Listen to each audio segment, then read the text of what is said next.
Hay noticias que llegan y te dejan parado, que estás leyendo el móvil o escuchando la radio o simplemente haciendo tu vida y de repente algo te para los pies y te obliga a quedarte quieto un momento.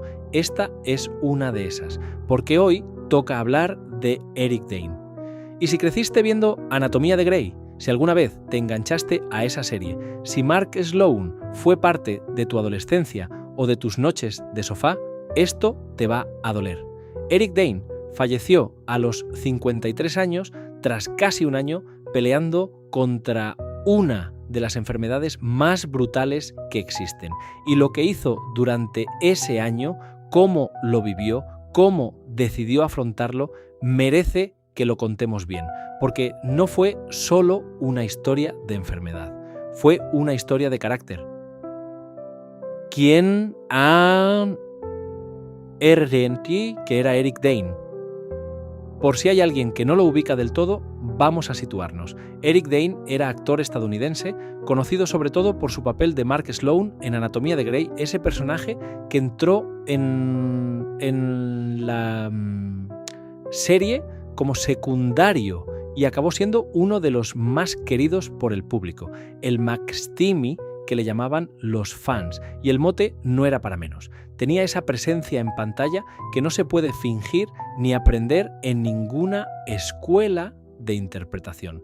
O la tienes o no la tienes. Él la tenía. Pero más allá de Anatomía de Grey, Dane tenía una carrera larga y sólida. Series como The Last Ship, Charmed, Euphoria, donde dio vida a un personaje completamente distinto a todo lo que había hecho antes y lo clavó. Era de esos actores que cuando aparecen en pantalla no puedes quitarles los ojos de encima. Y tenía 53 años, 53. Una edad en la que muchos actores están en su mejor momento, con la experiencia acumulada y todavía con años por delante. La vida a veces es muy injusta. Abril de 2025. La noticia que nadie esperaba. Todo se supo en abril de 2025, cuando Eric Dane tomó la decisión de hacer público su diagnóstico.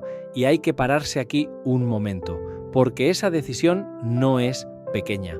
Cuando a alguien le diagnostican esclerosis lateral amiotrófica, ELA, lo primero que mucha gente haría sería recogerse, alejarse del foco, gestionar eso en la intimidad.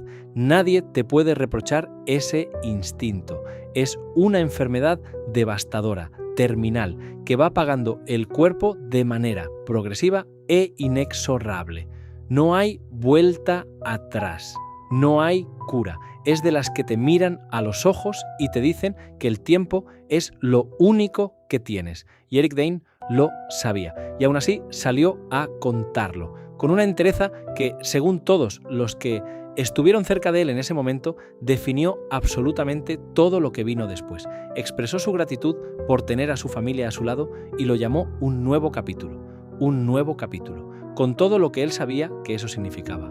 Hay que tener una fortaleza enorme para elegir esas palabras en ese momento. Pero lo más llamativo no fue solo que lo hiciera público, fue lo que dijo a continuación. Anunció que empezaría el tratamiento de manera privada, sí, pero que esperaba con ganas volver al set de rodaje la semana siguiente. Acababa de recibir uno de los diagnósticos más duros que puede recibir un ser humano, y su primera reacción fue pensar en cuándo podía volver a trabajar. Eso te dice todo lo que necesitas saber sobre cómo era este hombre. El papel que nadie guionizó, pero la vida sí. A medida que avanzaba 2025, la enfermedad fue imponiendo sus propios términos. Como siempre hace la ELA. El deterioro se fue haciendo visible y fue durante el rodaje de una serie de NBC llamada Brilliant Minds donde ocurrió algo que, si lo piensas fríamente, te eriza la piel. Eric Dane aceptó el papel de un bombero que padecía ELA, un personaje que vivía exactamente lo mismo que él estaba viviendo en la realidad. Y no lo hizo por casualidad ni porque no hubiera otras opciones. Lo eligió conscientemente, con toda la carga que eso no nino, es que esto alino, que esto nino, piense porque llevaba. Y hubo momentos durante el rodaje en que le resultaba muy complicado pronunciar sus líneas porque la enfermedad ya estaba afectando su capacidad de habla. El mismo deterioro que vivía su personaje de ficción, lo estaba viviendo él delante de la cámara en tiempo real.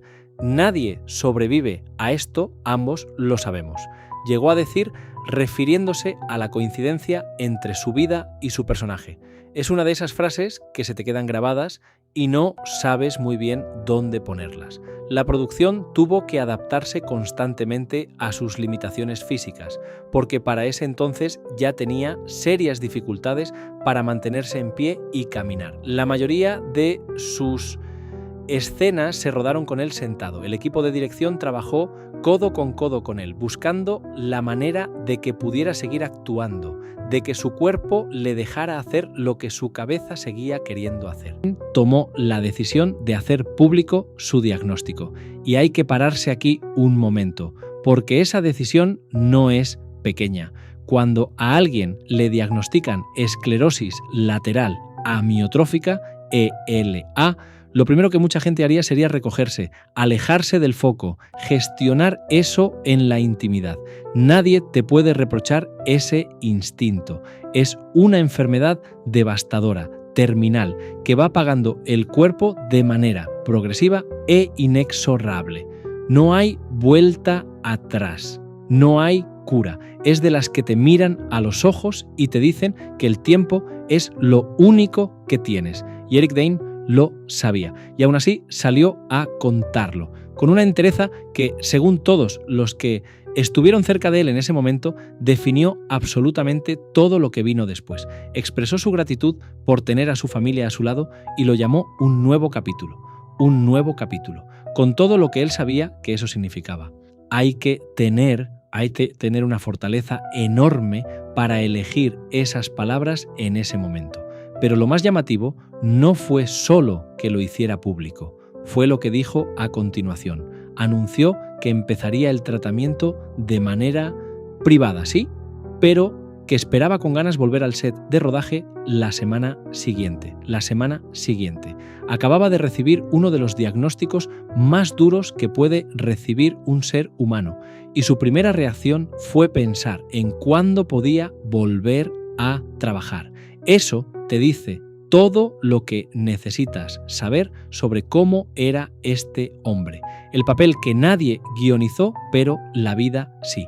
A medida que avanzaba 2025, la enfermedad fue imponiendo sus propios términos. Como siempre hace la ELA.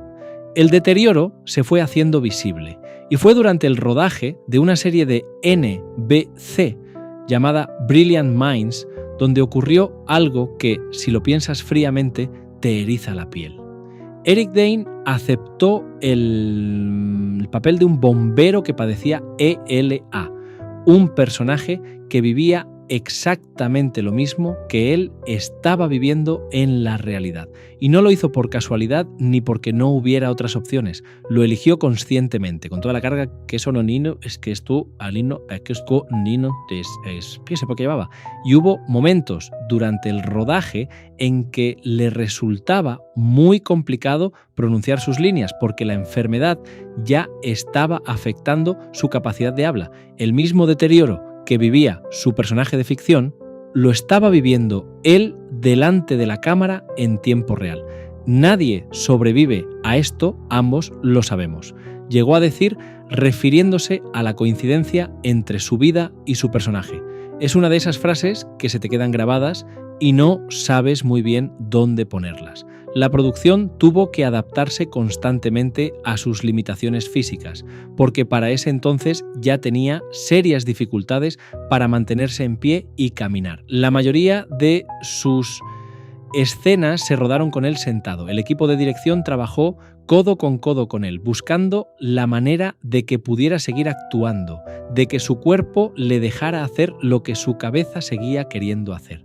Hay algo en esa decisión que dice mucho de los dos, y especialmente de ella, que eligió quedarse cuando podría haberse ido. Para Eric, sus hijas y su mujer eran el centro de todo, el motivo por el que seguía levantándose, el ancla que le permitía atravesar los días más oscuros sin hundirse del todo. Cuando tienes a alguien por quien seguir, sigues, así de sencillo y así de complicado.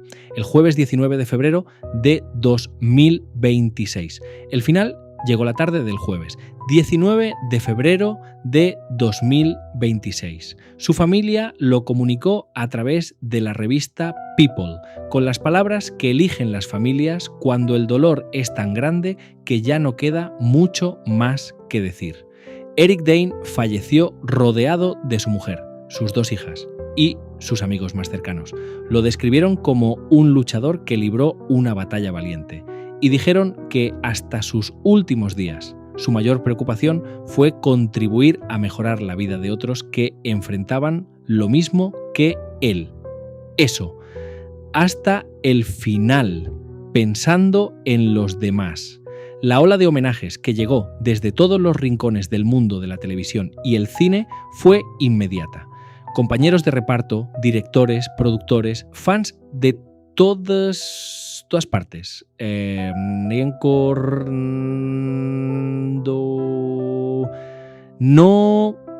solo al actor, no solo a Mark Sloan o a los personajes que interpretó a lo largo de su carrera, sino al hombre, al que usó su propio deterioro para iluminar una enfermedad que suele vivirse en las sombras. Al que cree que dijo lo que estaba pasando cuando podría haber callado. Al que siguió trabajando cuando cualquiera hubiera dicho que tenía razones de sobra para parar.